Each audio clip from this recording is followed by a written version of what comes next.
So as I said, this conduction current, which results from the global circuit, it flows everywhere. And when it encounters clouds, it creates, or specifically layer clouds, it creates charge on the edges of these clouds. And I'll describe that in detail in the next slide. But the point here is that this is a very understudied phenomenon.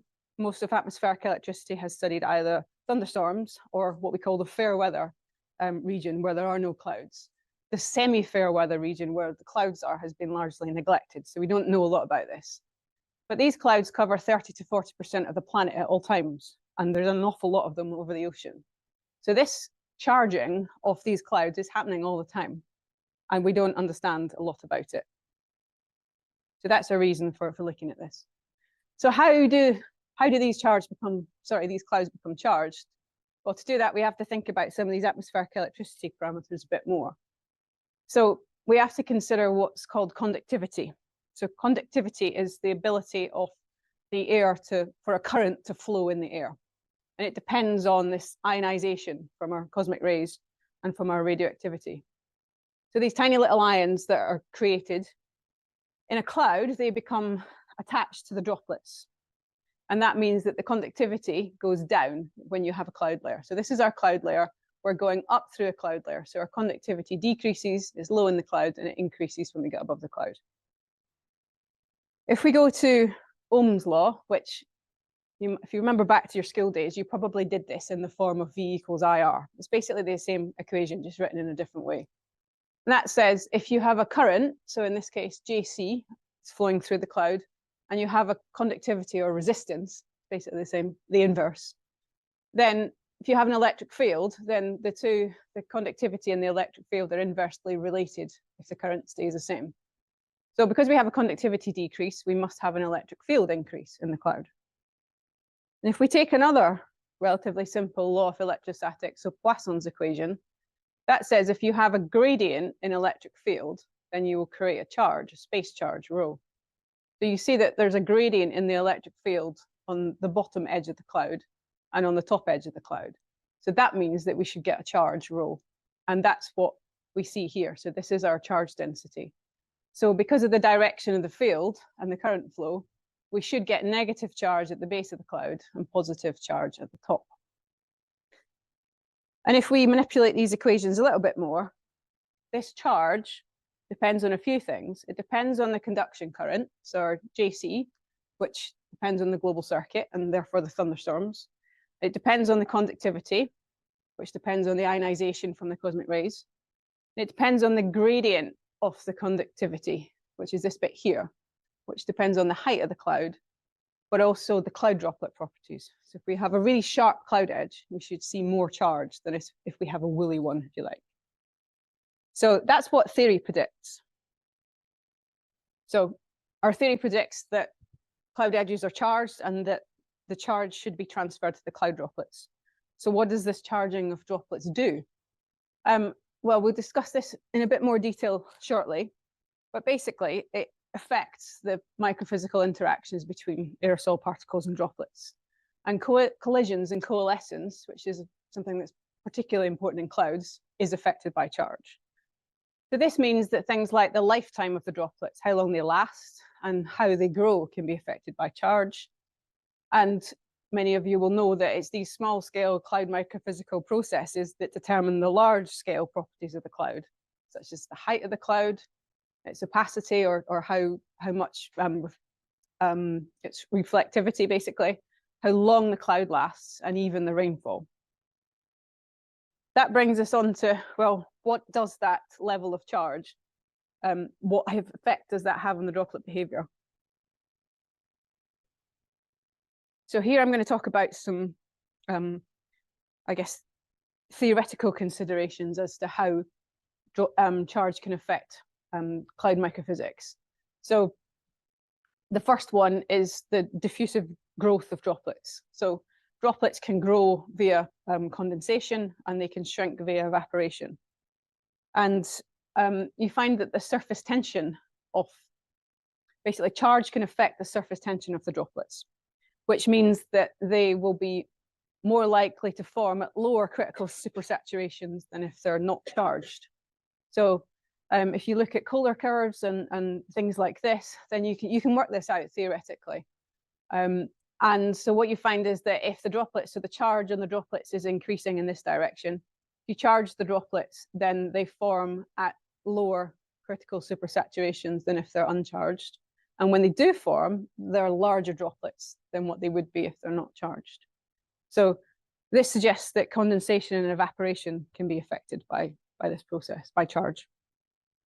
The other process that might be affected is collisional growth. So this is the other way that, well, probably the way that you think about cloud droplets growing in a cloud. It's by colliding with each other and sticking together. And that's described in terms of the collision efficiency. So the idea here is you've got one droplet and then you've got another one, and as it comes close to it, it can be influenced by the electrostatic force. And so if it's charged, then it's more likely to stick to that other droplet, and therefore they grow. And the reason this can happen is because of something called the electrical image force. So if you've got oppositely charged droplets, it's probably fairly obvious that they can attract each other. But everybody probably remembers from school that if you've got the same charged droplets, if you've got two positively charged droplets, we were all taught that Coulomb's law of repulsion means that they will repel each other. And that's true. But if you've got droplets, then it's different because the charge and the droplets can move. So Coulomb's law is for point charges, where the charges don't move. But droplets have charges that can move. So the idea is if you've got two positively charged droplets, they will each induce a negative charge in the other drop. And so this is actually attractive. It's only valid at small, short-range forces, but it does certainly theoretically have an effect on how droplets how they can collide with each other. And it tends to be, it's a larger effect for small droplets, so typically droplets that are smaller than 10 microns. So this is showing that for the smallest droplet sizes here, as we increase the charge, the collision efficiency gets larger. So these are the two ways that we think that charge might affect cloud microphysics.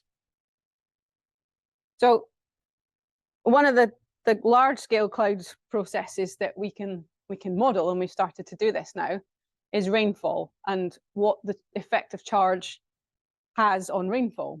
So this plot here is modeling the time that it takes for droplets to grow to a size where they're raindrops. They're big enough to be raindrops, so that's about 500 microns. And if you add a charge into this, what you find is that the drops reach raindrop size quicker if they're charged than if they're uncharged. And it's not a huge amount faster, but it is faster. And so this is a huge interest in parts of the world where there's a water scarcity issue. So we've had some funding recently from the UAE, the United Arab Emirates, they're very worried about water. They have a water shortage and they have an operational cloud seeding program. So this is their aircraft where they emit salt particles into clouds to try and help the droplets grow to produce rain. So we've had quite a big project funded to try and look at whether charge can influence rainfall. And one of the things that's happening right now is we've made these ionizers to basically charge the cloud droplets. So instead of emitting particles into clouds, which isn't a very sort of efficient, or it's not a very clean way of doing things. Some places they use silver iodide, at least here it's just salt. But the idea is if you can charge the droplets, you're not emitting anything that's not there already. And theoretically, that should have an effect. So this is actually going on right now. They're flying this on their operational seeding aircraft. And I could spend all night talking about that as well, but I won't. So if you're interested, ask me about that later.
It's just a fantastic situation to stand on the shoulders of giants. It really lays the foundation for quantum information science today. Things like quantum entanglement is not a bug of nature, but actually a feature. Clauser's story is actually, few people believed it was a worthwhile work. You can use them to do interesting things that you can't do classically, and it's just the beginning.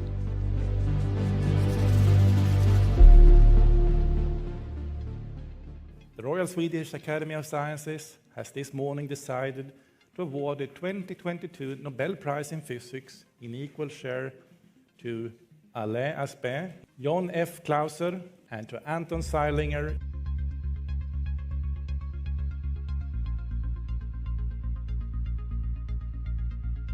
So what did Clauser actually do in the experiment? He figured out a way how to create entangled photon pairs, and then measured very carefully the correlations of polarization states in pairs of photons, which then allowed him to show that Bell's inequality is broken, and indeed quantum mechanics features entanglement and non-locality.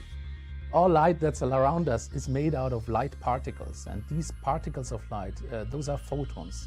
If you have two light particles, they can be entangled, meaning that even if they're very far away from each other, opposite ends of the universe maybe, the information in these particles can be linked in ways that can't be explained by classical physics. So basically, photons can wiggle in different ways. They can wiggle this way, or they can wiggle that way.